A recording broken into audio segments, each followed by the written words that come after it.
নমস্কার বন্ধুরা, ডলি রন্ধনশালায় সবাইকে স্বাগত। আর আজকে তোমাদের সাথে শেয়ার করব মুখে লেগে থাকার স্বাদের দারুণ একটা টেস্টি রেসিপি। মাত্র 10 মিনিটে এই রেসিপিটা তোমরা খুব সহজে ঝটপট বানিয়ে নিতে পারবে। আর গরম গরম ভাতের সাথে খেতে এতটাই টেস্টি হয়, যখন তোমরা বানাবে তখন তোমরা বুঝতে পারবে। আর আজকে এই রেসিপিটা বানানোর জন্য আমি এখানে 5টা কাঁকরোল নিয়েছি। আর এই রেসিপিটা যখন বানাবে তখন কিন্তু কাঁকরোলের পরিমাণটা একটু বেশি পরিমাণে নেবে, না হলে কিন্তু পেট ভরবে মন ভরবে না। এবার আমি কাঁকরোলগুলোকে ধুয়ে নেব। আর কাঁকরোলের গায়ে যে কাঁটাগুলো থাকে, এর ফাঁকে ফাঁকে কিন্তু প্রচুর পরিমাণে কাদাবালি থাকে। তাই কাঁকরোলগুলোকে রান্না করার আগে 2 থেকে 3 বার জল পাল্টে খুব ভালোভাবে আমি ধুয়ে নেব।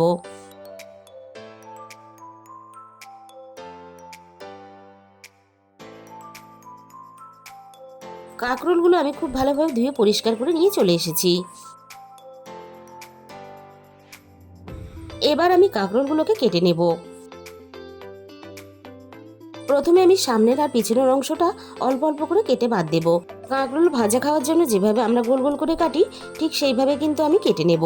আর কাঁকরোলগুলো কিন্তু খুব বেশি মোটা করে আমি কাটবো না, বেশ একটু পাতলা পাতলা রেখেই আমি কেটে নেব। তাহলে রান্নাটা করতে অনেকটা সময় কম লাগবে। বাকি কাঁকরোলগুলো ঠিক আমি একইভাবে কেটে রেডি করে নিলাম। এবার আমি তোমাদের দেখিয়ে দিচ্ছি, দেখো ঠিক এরকম পাতলা পাতলা রেখে কাঁকরোলগুলোকে কেটে নিতে হবে। আর কচি কাঁকরোলের দানাগুলো আমি ফেলবো না, বড় কাঁকরোলের যে বড় বড় দানাগুলো, পরে কিন্তু আমি এগুলোকে বাদ দিয়ে দেবো। আর এই রান্নার জন্য নিয়েছি মুসুর ডাল। আমি এখানে ছোট বাটির 1 বাটি পরিমাণ মুসুর ডাল নিয়ে আমি ঘন্টা 2 মতো জলের মধ্যে ভিজিয়ে রেখেছিলাম। আর মুসুর ডালটাকেও আমি 3 থেকে 4 বার জল পাল্টে খুব ভালোভাবে ধুয়ে পরিষ্কার করে নেব। আর মুসুর ডালটাকে এভাবে ভিজিয়ে রেখে দিলে তাহলে কিন্তু ঝটপট রান্নাটা হয়ে যাবে। এবার তাহলে রান্নার দিকে যাওয়া যাক। প্রথমে আমি কড়াইয়ের মধ্যে ছোট বাটির 1 বাটি পরিমাণ জল দিয়ে দিলাম। জলটা বেশ উষ্ণ গরম হয়ে উঠেছে। এবার আমি কেটে রাখা সমস্ত কাঁকরোলগুলোকে জলের মধ্যে দিয়ে দেব। আর প্রথমেই কিন্তু অনেকটা পরিমাণ কড়াইয়ের মধ্যে জল দেবে না, তাহলে কিন্তু রান্নাটা করতে অনেকটা সময় লাগবে। আর এরকম একটু আন্দাজ মতো মাপ করে জল দিলে তাহলে রান্নাটা ঝটপট হয়ে যাবে। এবার আমি গ্যাসের ফ্লেমটা মিডিয়ামে রেখে কাঁকরোলগুলোকে খুব ভালোভাবে সিদ্ধ করার জন্য এখানে কড়াইয়ের মধ্যে ঢাকা দিয়ে দিলাম। 10 মিনিট পরে আমি কড়াই থেকে ঢাকাটাকে সরিয়ে নিলাম। এবার আমি কাঁকরোলগুলোকে একটু নাড়াচাড়া করে নেব। আর তার সাথে দেখে নেব কাঁকরোলগুলো খুব ভালোভাবে সিদ্ধ হয়েছে কিনা। কাঁকরোলগুলো খুব ভালোভাবে সিদ্ধ হয়ে গেছে। এবার আমি ধুয়ে রাখা মুসুর ডালটাকে কড়াইয়ের মধ্যে দিয়ে দিলাম।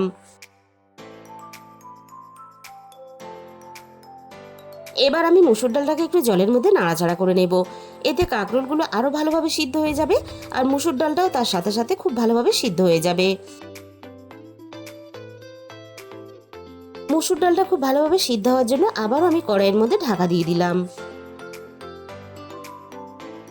মিনিট 10 পরে আমি আবারও কড়াই থেকে ঢাকাটাকে সরিয়ে নিলাম।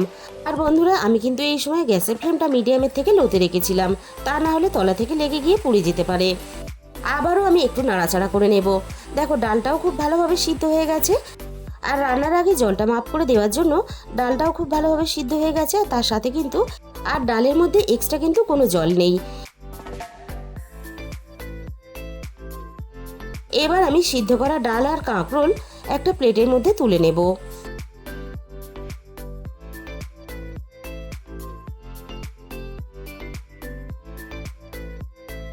সমস্ত ডাল আর কাঁকরোলগুলো কড়াই থেকে তুলে নেওয়ার পরে আমি খুব ভালোভাবে ঠান্ডা করে নেব। আমি আবারও কড়াইটাকে খুব ভালোভাবে পরিষ্কার করে গ্যাসের মধ্যে বসিয়ে দিয়েছি। এবার আমি কড়াইয়ের মধ্যে প্রয়োজন মতো সর্ষের তেল দিয়ে দিলাম। সর্ষের তেলটাকে আমি খুব ভালোভাবে প্রথমে গরম করে নেব। এবার আমি তেলের মধ্যে 7 কোয়া রসুন দিয়ে দিলাম। এবার আমি রসুনের কোয়াগুলো মিনিট 2 মতো নাড়াচাড়া করে ভেজে নেব।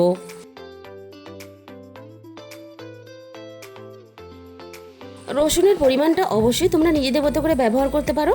রসুনগুলোকে আমি মিনিট খানেকের মতন নাড়াচাড়া করে ভেজে নিলাম। এবার আমি রসুনের মধ্যে দিয়ে দেব 2টো চেরা কাঁচা লঙ্কা, আর দিয়ে দেব এখানে একটা শুকনো লঙ্কা।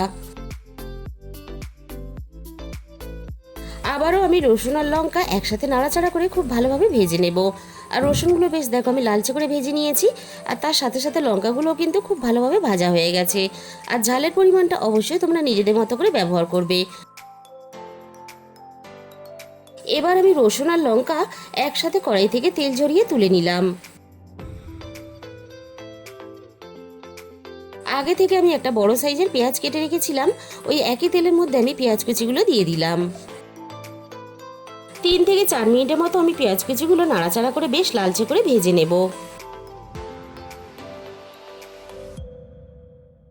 পেঁয়াজগুলো আমার দেখো বেশ লালচে করে ভাজা রেডি হয়ে গেছে। এইভাবে পেঁয়াজটা ভেজে নিলে তাহলে কিন্তু খেতে দারুণ লাগবে। পেঁয়াজ আমি আর নাড়াচাড়া করে ভাজবো না, এবার আমি সমস্ত ভাজা পেঁয়াজগুলোকে কড়াই থেকে তুলে নেব। পেঁয়াজটাও এদিকে ভাজা রেডি হয়ে গেছে, আর এদিকে মসুর ডাল আর কাঁকরোলগুলো খুব ভালোভাবে সিদ্ধ হয়ে গেছে।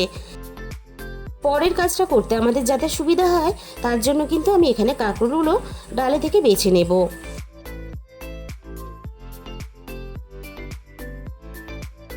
বন্ধুরা, একবার হলেও তোমরা এই রেসিপিটা বাড়িতে অবশ্যই ট্রাই করে দেখো।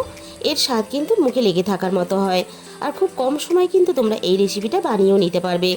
আর গরম গরম ভাতের সাথে খেতে এতটাই টেস্টি লাগে যে তুমি নিজে থেকেই কিন্তু এই রেসিপিটা বারবার বানাতে চাইবে। ডালে থেকে সমস্ত কাঁকরোলগুলোকে আমি বেছে আলাদা করে নিয়েছি। এবার যে কাঁকরোলের বড় দানাগুলো আছে সেগুলো কিন্তু আমি এইভাবে বাদ দিয়ে দেব।